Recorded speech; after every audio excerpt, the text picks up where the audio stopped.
Une petite idée, mais de grande importance, qui se dégage de l'un des thèmes qui est relaté dans cette paracha de Béalotra. Be'ezrat Hashem, ce Shabbat, nous lirons la paracha de Béalotra, très riche en enseignements, mais je vais m'arrêter juste sur un détail. Vous avez certainement remarqué qu'il y a 2 psukim dans cette paracha qui sont entourés de la lettre Nun. Regardez, la paracha de Béalotra. Baruch haba. Alors écoutez les 2 psukim. Vayhi bin soa ha'aron vayomer Moshe kuma Hashem veyafutsu oivecha veyanusu mesanecha mipanecha ubnuho yomar shuva Hashem rivevot alfe Israël. Ces 2 psukim, qu'est-ce qu'ils disent? Que lorsque Am Israël se déplaçait dans le désert, pendant les 40 ans qui suivaient la sortie d'Égypte jusqu'à leur arrivée en Eretz Israël, eh ben, ils étaient guidés par Akadosh Baruch Hu, par la Shekhinah. Ils avaient la nuée de gloire qui planait au-dessus d'eux, les nuées de gloire qui les enveloppaient, et il y avait l'Arche Sainte qui se situait au centre du Mahane Israël, c'est-à-dire que le camp d'Israël était constitué de 3 parties. Mahane Shekhinah, Mahane Levia et Mahane Israël. C'est-à-dire, le Mishkan était au centre, le lieu de résidence de la Shekhinah.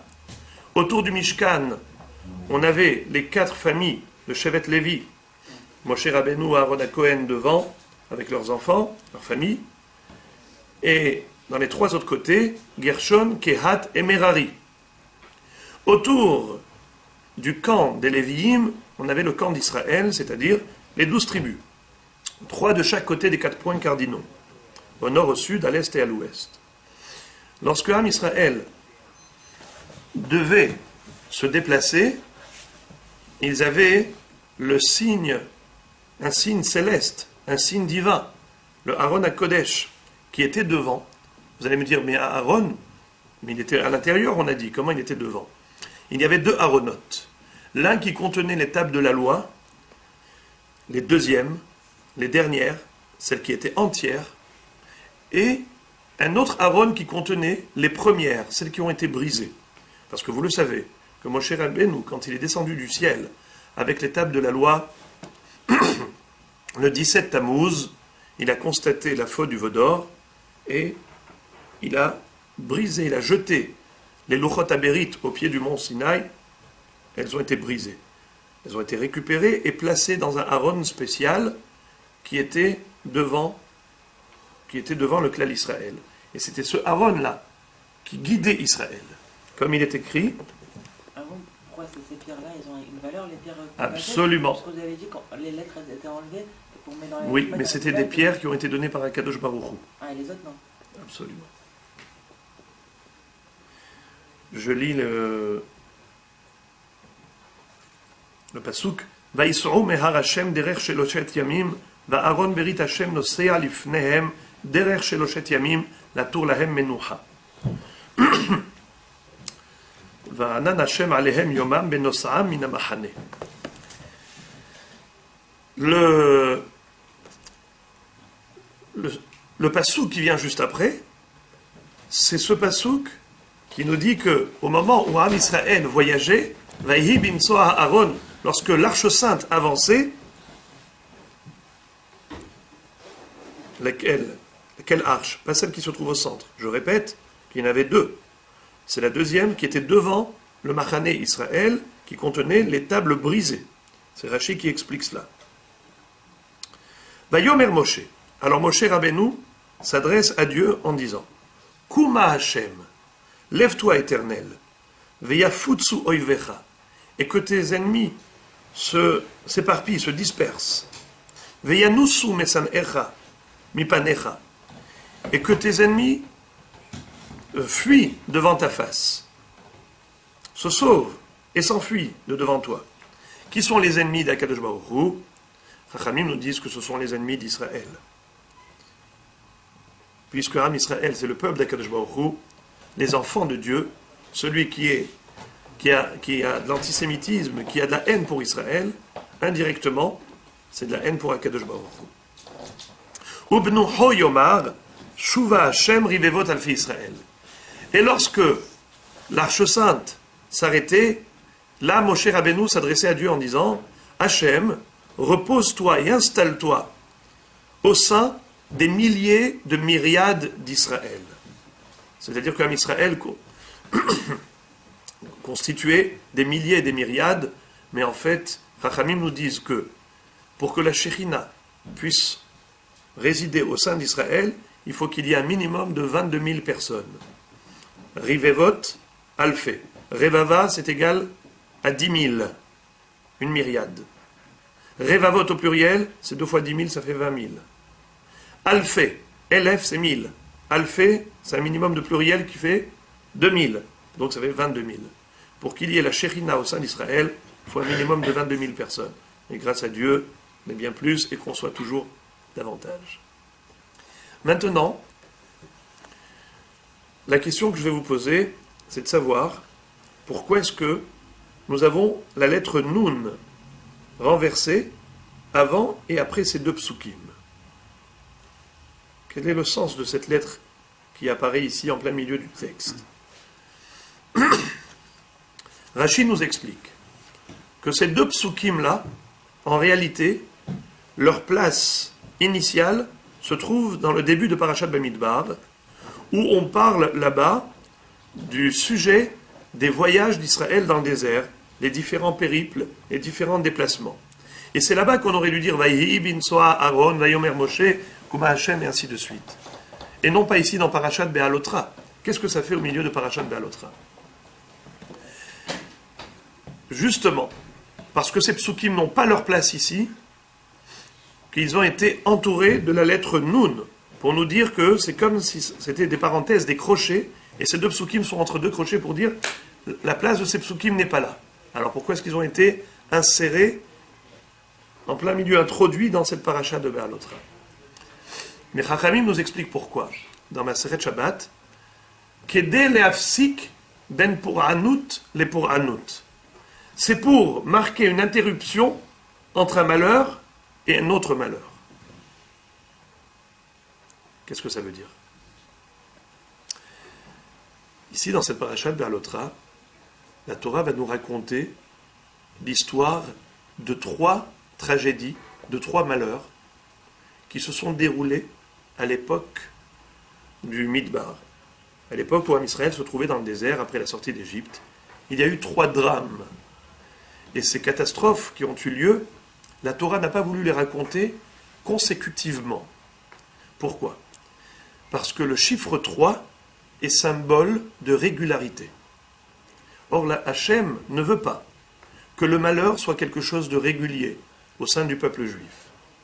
C'est pourquoi, quand la Torah va raconter l'histoire, les histoires de ces tragédies, elle va raconter cela de manière discontinue, en intercalant au milieu des 3 récits un sujet hors sujet, pour justement nous montrer qu'il n'est pas question de parler de 3 malheurs consécutifs.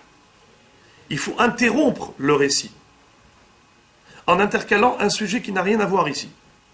Voilà pourquoi ces deux psukim, Vaïhi bin Soa Aaron, Vayomer Moshe, Kuma Hashem, ont été écrits dans cette paracha de Be'alotra pour servir d'intercalaire entre le récit du premier malheur et des 2 derniers qui sont racontés juste après le deuxième Nun. Moraï Verabotaï, avant de poser quelques questions à propos de ce Nun renversé, je voudrais d'abord juste vous raconter l'histoire de ces 3 malheurs. De quel malheur s'agit-il ici? Ceux qui sont les plus simples à comprendre, c'est ce qu'on lit après le deuxième Nun. Voilà, je vous lis. Vaïhi ha'am kemit onenim ra be'ozne Hashem vaishma Hashem vaihar apo vativ'ar bam esh Hashem vatochal biktzeh mahane. Et le peuple s'est mis à se plaindre Et ces lamentations n'ont pas plu à Dieu. Akadosh Baruch Hu, en entendant cela, sa colère s'est enflammée, et le feu de Dieu a consumé l'extrémité du camp. C'est-à-dire qu'il y a eu un feu céleste qui est tombé, et qui a incendié l'extrémité du camp d'Israël. Biktse Hamachane. Rashi rapporte deux versions, à savoir comment traduire le mot Biktse Hamachane. Katse, ça veut dire le bout, l'extrémité. En fait, c'est pour faire allusion au fait que seuls les gens d'un niveau le plus bas ont été atteints par ce feu. C'était qui? C'était le Erev Rav. Ces gens qui se sont joints au Bnei Israël par enthousiasme, mais pas par profonde conviction. Ces Erev Rav qui ont causé beaucoup de mal, beaucoup de tort à Israël, qui les ont même poussés à faire la faute du veau d'or plus tard, et ainsi de suite. Une autre explication, c'est celle de Rabbi Shimon ben Menassia, citée par Rashi, qui dit que Ketse Hamachane, c'est au contraire Katzin, Biktsine Hamachane, qui veut dire les gens les plus importants du camp d'Israël. Justement, des Ketzinim, des Gdolim, des gens importants d'Israël, ont été frappés par ce feu. Voilà donc le deuxième malheur, la deuxième tragédie.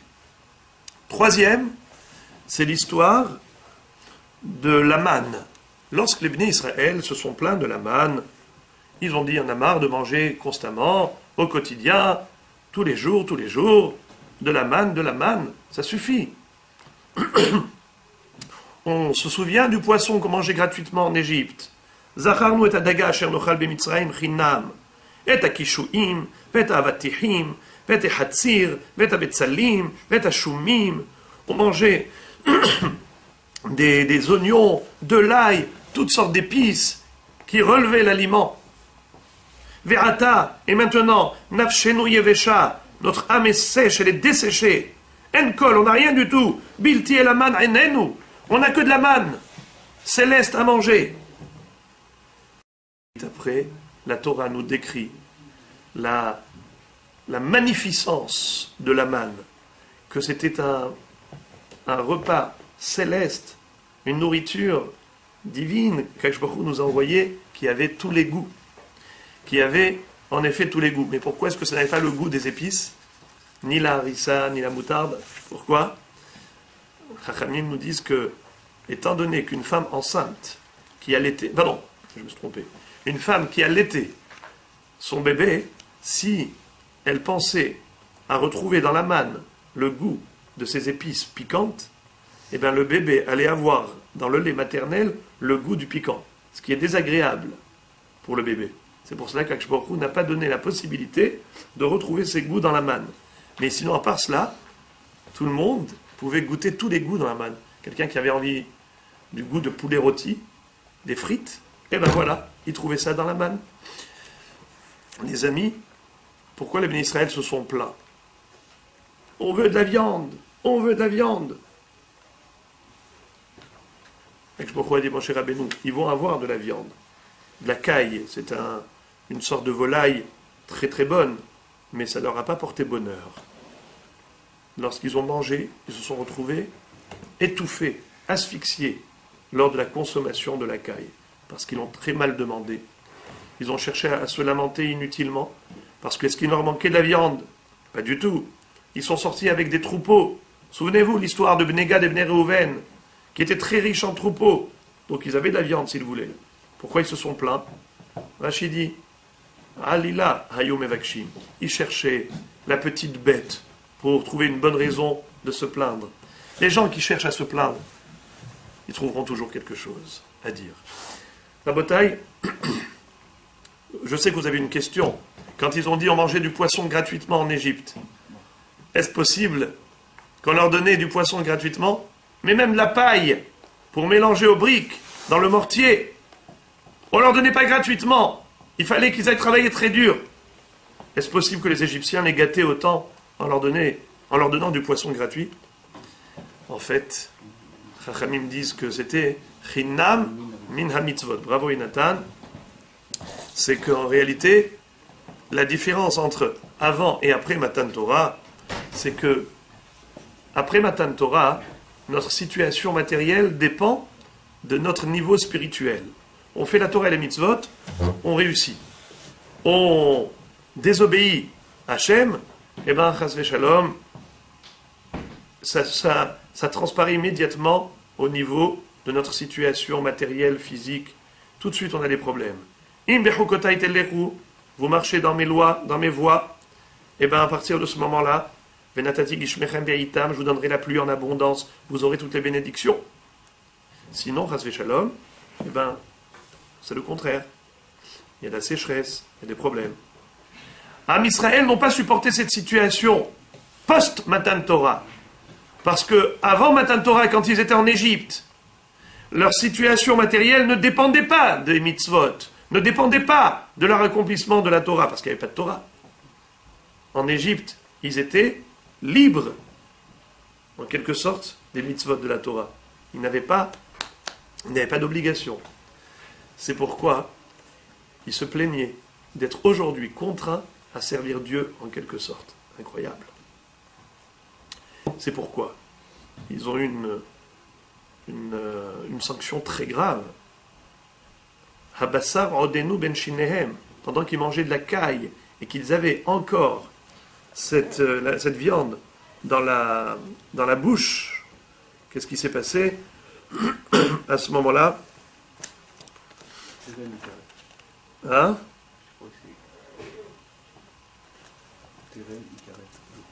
Très très bien. Abasar odenu ben shinehem terem ikaret ve'af Hashem hara ba'am vayach Hashem ba'am makarabba me'od vayikra et shem hamakom hahu kivrot ata'ava kisham kavru eta'am amit avim. C'est-à-dire qu'à ce moment-là, ils sont morts, étouffés avec cette viande qu'ils avaient tant désirée. Voyez-vous, on a ici le récit de deux drames, deux catastrophes. La première catastrophe, c'est la punition qu'ont subi ceux qui se sont plaints et se sont lamentés de la longueur du voyage dans le désert. Et la deuxième tragédie, c'est celle qui concerne les mitavim. La première fois, c'est les mitonenim. La deuxième fois, c'est les mitavim. Mitavim, c'est-à-dire ceux qui étaient désireux de manger de la viande et qui se sont plaints de la manne. Rabotai, ça, ce sont les deux malheurs racontés après le Noun. Mais je vous ai dit que il y a encore un autre drame qui s'est déroulé avant la première lettre du Noun, avant le premier Noun. Quel est le malheur en question? A priori, quand on lit le texte, on ne constate aucun souci. Je vais vous lire le pasouk et vous allez me dire, est-ce qu'il y a un problème quelque part? Vaïsron mehar Hashem, derer sheloshet yamim, va'aron berit Hashem nosea lifnehem, derer sheloshet yamim natur lahem menucha. Ils ont quitté la montagne de Dieu pour un parcours de 3 jours, et l'Arche Sainte les guidait en étant devant eux, nosea lifnehem, qui voyageait devant eux, derer sheloshet yamim, à espace intervalle de 3 jours, la tour lahem menucha, pour leur trouver un lieu de repos d'installation. Est-ce que vous voyez ici un problème? A priori, non. Eh bien, Chachamim nous disent dans Maseret Shabbat que oui. Les Bnei Israël ont quitté le mont Sinaï avec une sensation de soulagement. Ketinok aboreach mi bet sefer, comme un bébé qui fuit l'école. Vous savez que les enfants, lorsque, à l'âge de 5-6 ans, vous les envoyez à l'école, les premiers jours, ils pleurent. Et lorsque, un peu plus tard, les devoirs à la maison sont très lourds, pesants, eh bien l'enfant pleure. Maman, je ne veux plus aller à l'école, j'en ai marre de ces études. Mais voyez-vous que les adultes, c'est le contraire. Ils courent à l'école. Le bébé fuit l'école, l'adulte va vers les études. Pourquoi? Parce qu'un adulte sait que ses études vont être porteuses de grande réussite. Il va cumuler des diplômes grâce à cela. Il va pouvoir monter une carrière.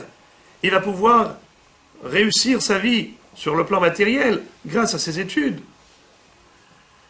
Les Bnei Israël au pied du mont Sinaï ils avaient reçu les 613 mitzvot. Quand Akadosh Baruch Hu leur a dit, vous pouvez partir maintenant, c'est fini, Matan Torah, vous avez reçu les 613 mitzvot, ils sont partis avec un sentiment de bon débarras. Heureusement qu'Hachem nous dit qu'on peut partir, tu t'imagines, on serait resté là encore un petit peu, Hachem nous aurait donné 614, 615 mitzvot, 620 mitzvot, jusqu'où on serait parti comme ça. La seule fois où le mont Sinaï est qualifié de la montagne de Dieu, c'est cette fois-ci, lorsqu'ils l'ont quitté. Vaïs'u mehar Hachem. Ils ont quitté le mont Sinaï parce que c'était la montagne de Dieu où Dieu leur avait donné la Torah.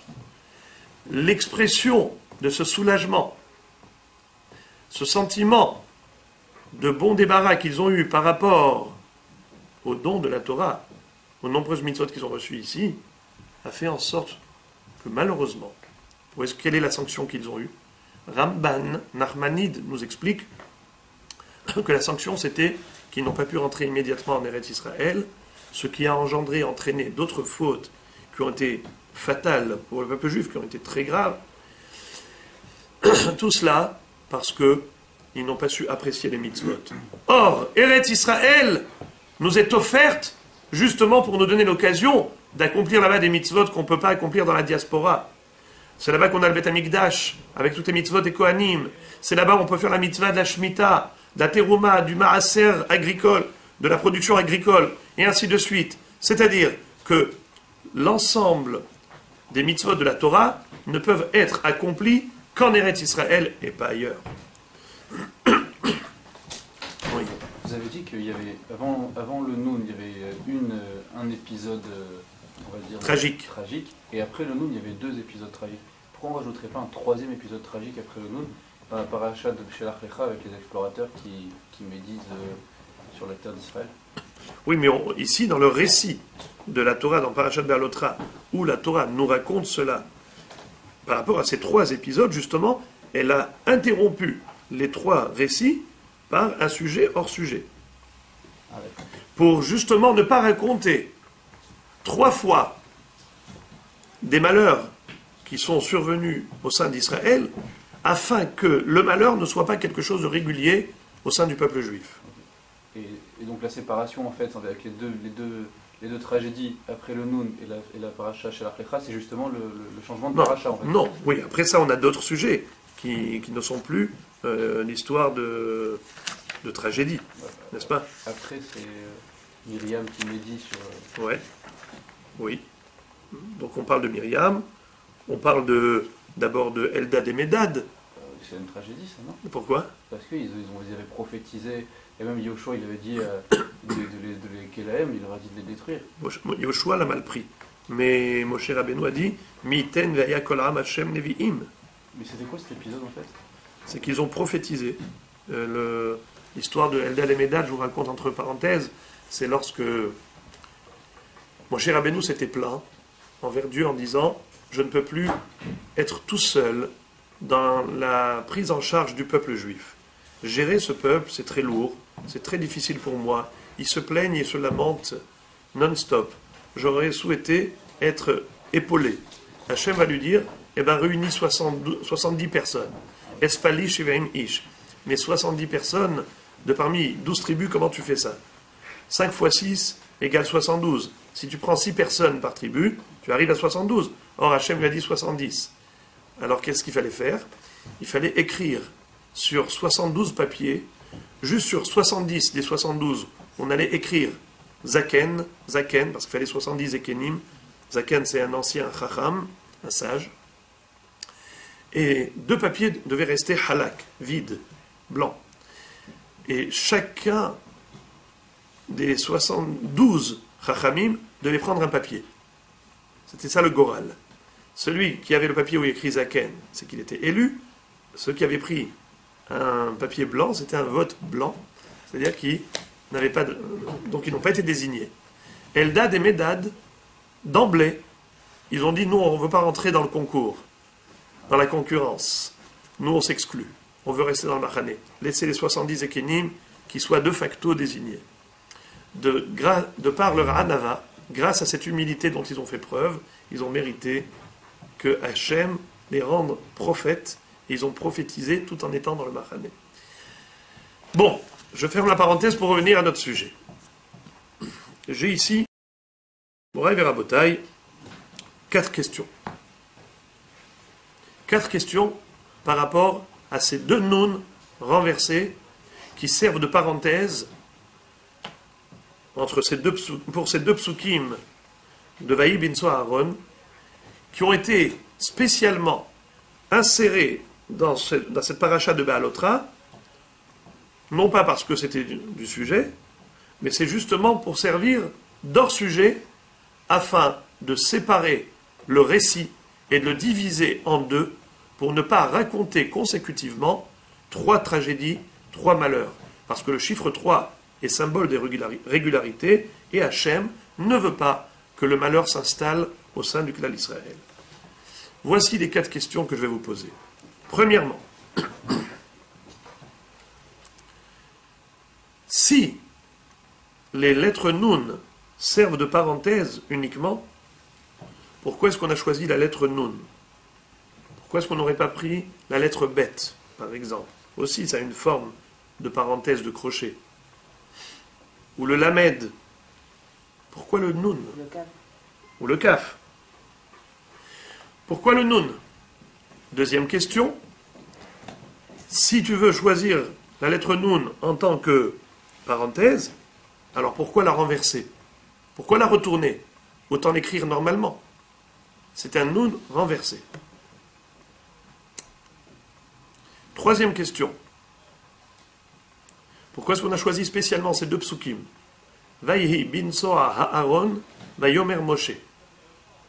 Lorsque Akadosh Baruch Hu voulait que Am Israël voyage dans le désert, alors le Aaron à Kodesh marchait devant, et Moshe Rabbeinu demandait à Dieu, lève-toi éternel, et que tes ennemis te fuient. C'est-à-dire, débarrasse-nous de tous les prédateurs qui guettent Israël pour nous faire du mal. Et ensuite, quand il s'agissait de s'installer dans le désert, alors Moshe Rabbeinu demandait à Akadosh Baruch Hu, Hachem, Shuva Hachem, Hachem, repose-toi, installe-toi au sein des myriades d'Israël. Pourquoi est-ce qu'on a choisi spécialement ces 2 psukim? Pour servir d'intercalaire. Troisième question. Je ne comprends pas pourquoi le fait de nous raconter ces 3 récits de manière discontinue va empêcher la régularité des tragédies, la régularité des malheurs. Mais concrètement, comment ça s'est passé? Ça s'est passé consécutivement? Alors est-ce que le fait de nous le raconter de manière discontinue, ça va changer la réalité? La réalité, elle est ce qu'elle est. On ne peut pas, a posteriori, agir rétroactivement. C'est-à-dire que ce n'est pas parce qu'on va nous raconter ces 3 récits avec une séparation entre eux que ça va faire en sorte que les malheurs ne se sont pas déroulés successivement et consécutivement. Le récit ne va pas changer la réalité. Alors comment comprendre cela? Et enfin, 4e question.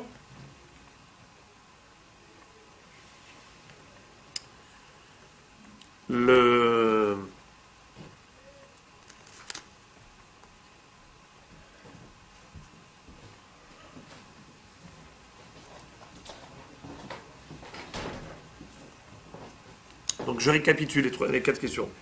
Pourquoi la lettre Nun? Pourquoi renverser? Qu'est-ce que ça change si on raconte de manière séparée? Et pourquoi est-ce qu'on a choisi ces 2 psukim spécialement? Voilà donc les 4 questions. Rabotaï, la réponse est la suivante. Nous avons, l'une des réponses évidemment, nous avons dans la Gemara Masechet Brachot une explication très jolie du psaume de Ashrei Yoshve Betecha. Ashrei Yoshve Betecha, vous avez remarqué que chaque passou commence par une lettre de l'alphabet hébraïque. Très bien. Ashrei commence par Aleph. Bechol Yom commence par Bet. Gadol Hashem Ulal Meod Gimel. Vous verrez toutes les lettres, sauf la lettre Nun. Et pourquoi la lettre Nun ne figure pas dans ce psaume? Le fait, Hein? le fait. Très bien. Alors, Chachamim vont nous dire qu'étant donné que la lettre Nun représente et signifie la chute du peuple juif, comme il est écrit dans un pasouk, Nafla lotosifkum betulat Israël, est-ce que Israël, ayant chuté, ne se relèvera plus? Has shalom? Jamais de la vie. Même si Israël est tombé, il a un avenir, il a un espoir. Il se redressera un jour. Il se relèvera de sa chute. Nafla. La Nephila, la chute, en hébreu, commence par la lettre Nun, Nephila. C'est pourquoi David Amelech n'a pas voulu introduire cette lettre pour ne pas lui donner de la valeur, comme pour dire, il n'est pas question que la chute d'Israël ait de l'importance. La chute d'Israël, c'est quelque chose qui n'est qu'éphémère, que fortuit, que quelque chose de passager, mais qui n'a pas, Khadila Vechas, de régularité. C'est pourquoi, d'ailleurs, tout de suite après, il va dire, dans la lettre Samech, Somech Hashem lechol hanoflim. Hashem soutient tout ce qui tombe. Il ne va pas parler de la chute, mais il va parler au contraire du redressement de la chute. Du fait qu'on se soit relevé de la chute. Que Dieu nous aide à nous relever. Somech Hashem lechol hanoflim, oui. Oui, mais Rav, dans chaque lettre, on peut faire dire ce qu'on veut. Dans chaque lettre, il y a une connotation potentiellement négative. Par exemple, le Shin, Shomer de Shem Kolov, ça peut très bien être le signe de Satan, ou bien, je sais pas, enfin, chaque lettre, on peut lui trouver quelque chose. Donc si c'est pour le Nun de Nofel, le Nun, ça peut être aussi, je sais pas, enfin, voilà, oui. Le Chet, ça peut être Chet, par exemple. C'est vrai, mais la Nephila, ce qu'on considère comme étant la chose la plus dure pour Israël, c'est la chute. Nephila. Nun, la Nephila, c'est la chose la plus grave qu'il puisse y avoir au sein du clan d'Israël. C'est le fait de chuter. Nafla. Tout le reste, on a retrouvé une réparation. Mais la Nephila, qu'est-ce qu'il peut y avoir après une chute? Eh bien, c'est ça. Somech Hashem lechol hanoflim. Hashem, même au niveau de la Nephila, même si on peut avoir l'impression que Am Israël est tombé, Khalil Abechas, à jamais, vois-tu cette galoute? Elle a près de 2 millénaires. Les gens se disent, mais tu vois, Israël, il est condamné à la galoute. Eh bien non, après des millénaires, Akadosh Baruch Hu s'est souvenu de nous. Somech Hashem, lechol hanoflim, les okef, lechol hakefufim, il redresse tous les courbés. Maintenant, comprenons qu'est-ce qui s'est passé. Am Israël, dans le désert, il a chuté. Il est tombé plusieurs fois, il a fauté. Ces fautes-là ont entraîné des choses terribles. Il y a eu Chet HaEgel, il y a eu Chet HaMeraglim. Ici, on nous raconte l'histoire des mythes Avim, l'histoire des mythes Onenim, des fautes graves. Vaïsrou me'ar Hashem, ils ont quitté le Har Sinaï avec un sentiment de soulagement, ce qui leur a valu de tarder, de ne pas rentrer immédiatement en Eretz Israël. Tout cela, c'est vrai que c'était des fautes. Mais attention les amis, il y a 2 sortes de fautes. Il y a des fautes qui sont accidentelles, presque je dirais par hasard un accident de parcours, mais il y a un esprit de faute, ce qu'on appelle un mode de vie négatif. Quelqu'un qui décide de vivre hors Torah, sans la Torah. Ça, c'est beaucoup plus grave. Quelqu'un qui fait des avérotes, son mode de vie, évidemment, c'est bien plus grave que quelqu'un qui est tombé, mais sans le vouloir par inadvertance, bien même s'il a fait consciemment, mais il se reprend tout de suite après. Sheva Ipol Tzadik Vekam. Shlomo Amelech nous dit, un Tzadik, il tombe 7 fois, mais il se relève. Un Tzadik, c'est pas celui qui ne tombe jamais. Un Tzadik, c'est celui qui est capable de se relever de sa chute, de se redresser, bien qu'il soit tombé une fois dans la Havera, ou peut-être même 2 fois, ou peut-être même 7 fois. Sheva Ipol Tzadik Vekam, quand tu dis qu'il est tombé 7 fois, Ça veut dire que Vekam, il s'est relevé après chaque chute. Parce que s'il est resté encore par terre, on ne peut pas tomber lorsqu'on est par terre. Donc, Sheva Ipol Tzadi Vekam, il est tombé, il s'est relevé, il a chuté, il s'est relevé, il a fauté, il s'est redressé. C'est ça. La capacité à faire Teshuvah, c'est le libre arbitre qui a été offert à l'homme. Et Am Israël, dans le désert, certes ils ont fauté, mais après chaque faute, ils se sont repris, ils se sont ressaisis, ils ont fait Teshuvah. Ils n'ont pas fait de la Avera un mode de vie. C'est pour cela que cela a été raconté dans la Torah de manière discontinue. Pour dire qu'après chaque chute, il y a eu un redressement. C'est le symbole du Noun. Le Noun, qui est symbole de la chute, a été renversé. Ils se sont relevés de cette chute. Ils ont renversé le Noun. Ils ont retourné la chute, c'est-à-dire se relever.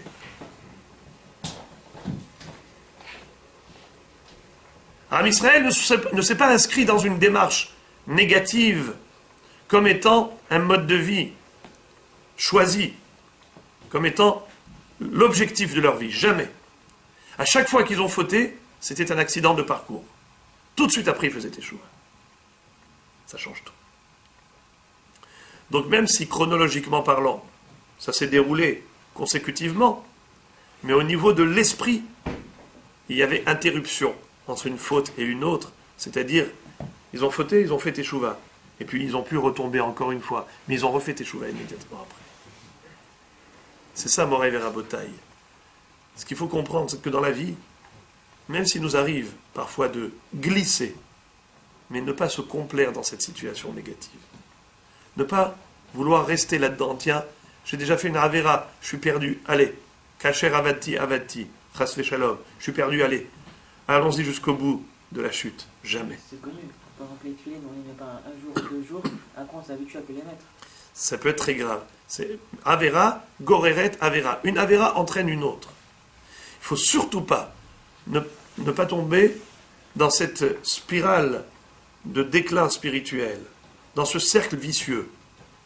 Être capable de casser la spirale et de se dire non, je me redresse. Et ça, c'est grâce au libre arbitre. Vous savez qu'est-ce que peut faire un homme? Le Rambam explique qu'un homme peut atteindre le niveau de Moshe Rabbeinu.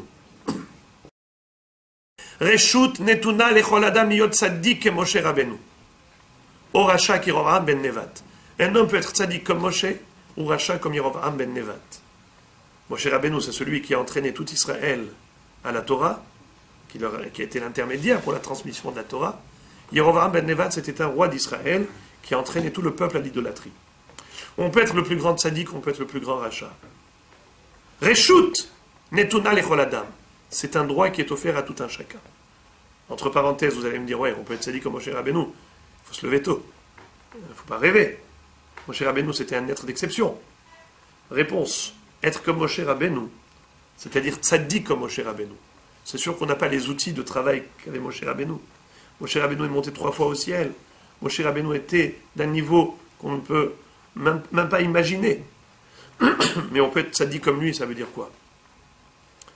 Moshe Rabbeinu, toutes ses capacités, toutes ses facultés, il les a mis à la disposition d'Akadosh Baruch Hu, pour servir Dieu. Nous aussi, avec nos petites capacités, nos petites facultés, on peut les mettre toutes au service de Dieu. C'est comme une photo. Vous avez grand format, des affiches publicitaires 5 mètres sur 5 mètres, mais vous avez exactement la même photo, la même image, dans une petite photo de 3 cm. C'est exactement le même contenu, mais évidemment pas la même dimension. Oui? La photo d'Yerovam ben Nevat, c'était le petit-fils de Shlomo? Non, c'était un concurrent de Rechavam, le petit-fils de Shlomo. Alors, je vais juste terminer donc ce propos rapidement en vous disant que les psukim qui ont été choisis pour servir d'intercalaire, c'est Vaï bin Soah Aaron Vayomer Moshe.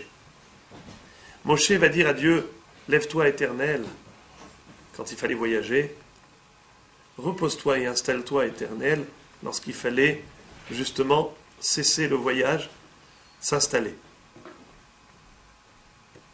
un homme, en chair et en sang, un être humain, qui va dire à Dieu quoi faire. Kuma Hashem, Shuva Hashem. Mais c'est incroyable. Comment un être humain peut atteindre un tel niveau? De pouvoir dicter à Dieu quoi faire. C'est ça le libre arbitre. La capacité qui nous a été donnée à nous en tant qu'être humain, ce que ni les minéraux, ni les végétaux, ni les animaux n'ont, la Bechira, le libre arbitre, c'est que nous pouvons choisir entre le bien et le mal, mais on peut atteindre des sommets au niveau du bien comme Moshe Rabbeinu. On peut, chasser shalom également, dégringoler jusqu'à Yerovam ben Nevat. C'est pour cela qu'on nous parle de cette capacité qu'avait Moshe Rabbeinu à pouvoir dicter à Hachem la conduite, c'est-à-dire on voyage, on s'installe. Kuma Hachem, Shuva Hachem. Qui dit ça? Vayomer Moshe. Moshe dit à Dieu. Quoi faire? En effet, Chachamim nous disent que il relève de la capacité humaine de pouvoir infléchir le cours de l'histoire. Tzaddik gozer ve'akadosh baruch hu mekayem sheneemar ve'tigzar omer ve'yakom lach. Le tzaddik qui demande à Dieu et Dieu accomplit sa demande. C'est extraordinaire. Comment un être humain en chair et en sang, petit grain de sable, peut avoir un tel pouvoir de tirer les ficelles du monde. Oui, parce que Baruch Hu, en nous donnant la Torah, nous a donné la possibilité d'agir et d'avoir un impact sur l'ensemble du cosmos. Voilà Rabotai. Quelqu'un qui est capable de se servir de cette force que Dieu nous a donnée, qui s'appelle le libre arbitre, la Bechira, et bien même si, peut-être pendant des années, il a choisi la mauvaise direction, il peut, le jour où il prend conscience des vraies valeurs, faire marche arrière, retourner vers Akadosh Baruch Hu, se repentir et faire teshuva et se mettre sur la bonne direction désormais. Changer complètement son mode de vie. Et là, il répare tout le mal qu'il avait commis et il se redresse de sa chute. Le Nun Samer. Rabotai, la lettre Nun qui représente la chute ne figure pas dans le Tehillim. Mais à la place, qu'est-ce qu'on a? Juste après, Somer Hashem lechol anoflim. Dieu soutient ceux qui tombent. Il redresse ceux qui chutent. Il soutient ceux qui ont besoin d'être soutenus. Moraï Verabotai, c'est avec l'aide de Dieu qu'on peut arriver à se redresser, à maîtriser le Yetzer Hara, même s'il est très fort. Parce que Somer Hashem lechol anoflim. Écoutez bien les amis, c'est avec cela que je vais terminer, ce sera le mot de la fin. Écoutez bien. Nun et Samer. Nun représente la chute. Samer, au contraire, le redressement. Le fait de pouvoir se relever. Qu'est-ce que ça nous donne comme mot? Nun et Samer? Nes. C'est là le miracle. Le miracle de l'homme, c'est qu'il peut, à chaque moment de sa vie, complètement changer de direction, même s'il était dans un sens négatif, du coup, de faire un revirement de situation à 180 degrés et revenir vers la Torah, vers Akadosh Baruch Hu, se relever de sa chute et faire une teshuva shlema. Qu'Hachem nous donne la clairvoyance pour comprendre la chance qui est la nôtre de pouvoir servir Akadosh Baruch Hu et de faire une vraie teshuva et revenir vers la Torah pleinement.